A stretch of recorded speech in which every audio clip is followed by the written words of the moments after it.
Okay, now in this video we are going to learn how to run a 4D whole cell model simulation for the minimal cell, and we are going to see step by step how to set it up on Delta and basically run using the tutorials available. So once you have set up this repository, we'll go in this folder called 4D whole cell, and here you can see we have the tutorial set up to run 4D whole cell model simulation. So before moving into that, we need to install or clone the repository that we have for minimal cell, which you can find on our public GitHub. So this is the source code which is available, and I'm just going to clone this in my workspace. I think I already have this here in one of the cells here. So I'm just going to clone this repository in my workspace because I'll be needing the source code. And here you go. So I have all the source code available. So in usually what you would want to do if you're setting it up on your own machine, you would create a Conda environment, but here you could just use our tutorials to run the simulation. You will just need to clone the source code here, and let's hop on to the tutorial. So here you could see it is a very detailed Jupyter notebook. You can find all the references, the publication, the source code, and the website. The most important thing is that you need to, when you're allocating resources, you need to use 2 NVIDIA GPUs and make sure the Jupyter kernel that is selected is LM2.5. Here you go. Now the first step is to set up the log directory. So we are going to run the tutorials, and step by step you'll see we'll be generating a lot of directories and files here. So the first step is to set the paths and log directory. So let's just go and run this cell.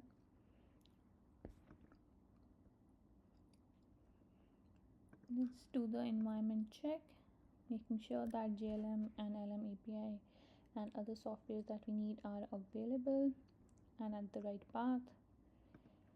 Now let's call our log file run.log for this tutorial. So this log file will contain all the output, and we're going to track it in order to see where our simulation is. So this is the basic command line arguments that we're going to use.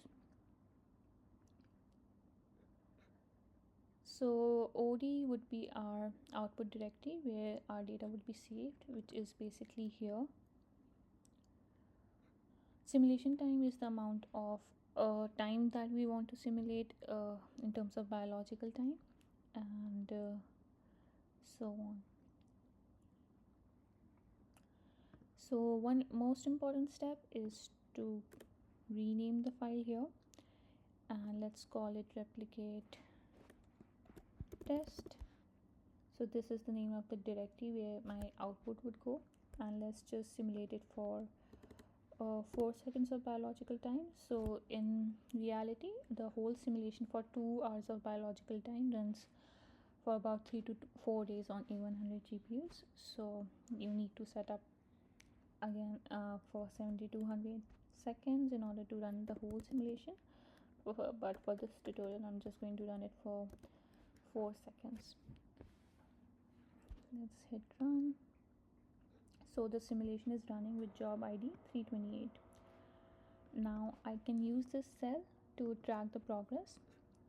So here you could see we have created a simulation directory which is in the data, and it's called replicate test, and the simulation has initialized. So it has been few seconds. Let's again check and see where our simulation is.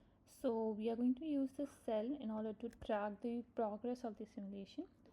So we'll keep hitting. So you can see the simulation is at current biological time is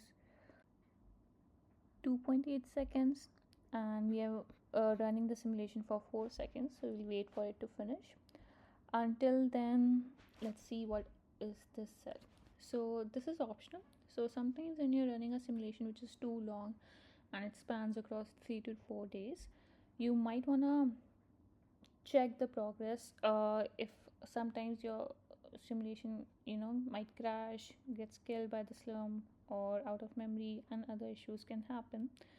So what do you want to do is use this cell to restart your simulation from where it ended. So for example, you're running a 6000 seconds of simulation and you just reached 3600 seconds. So you would want to input 2400 seconds here. So I'm just going to do 2400, and the most important thing, the directory should be same. So if the earlier directory was replicate test, so this should be same. But since the simulation is already running, this will refuse to start. But I'm going to show you how we can use this cell. So let's just say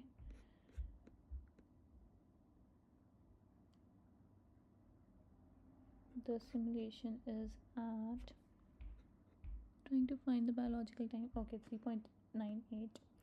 So it's about to finish. So I'm going to show you one test simulation, basically to make you understand how this cell works. And these are some optional helpful cells. You can just run these, and if you sometimes launch jobs which you don't need, you can just cancel using these cells.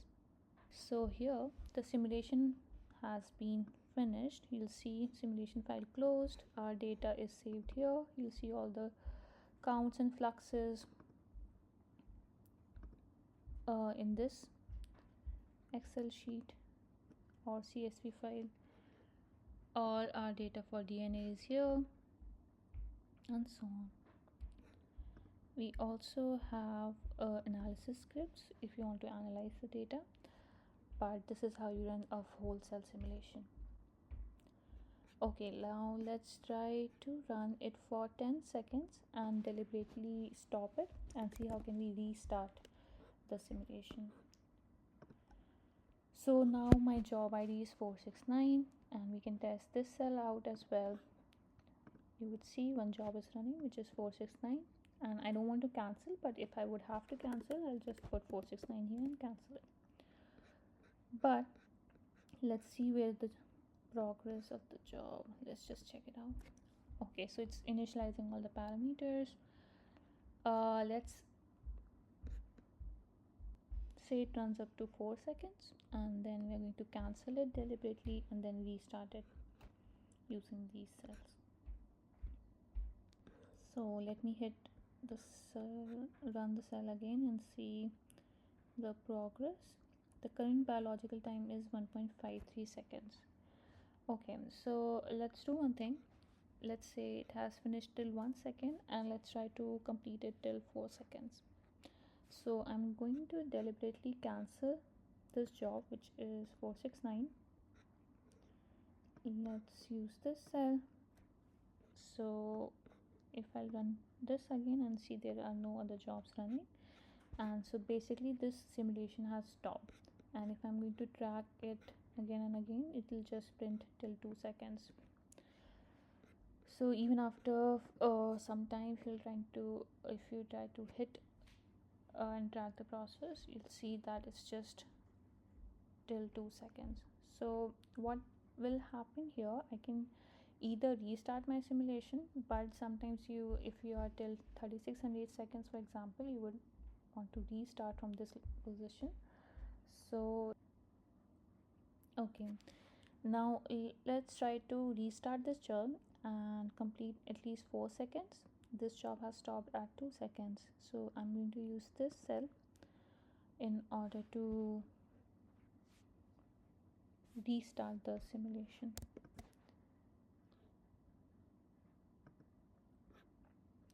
So we could either keep the log file same. I prefer to change it because it's going to overwrite it. And I will just change the name here as well.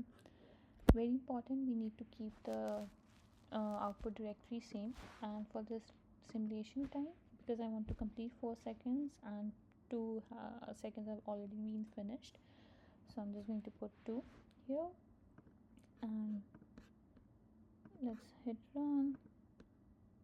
Let's run this cell. So the new job is submitted and the ID is 612, and we can check the progress. So the simulation has initialized and we'll let it run for at least 2 seconds, and this is how you can use these cells to restart your simulation. I'm going to show you the log files that are generated. So logs are generated inside the repository here under this folder. So this is the run log that was generated previously.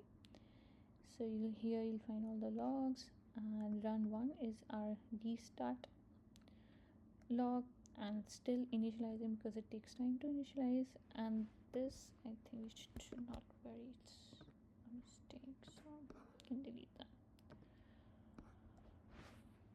Okay, let's come back here and wait for it to complete.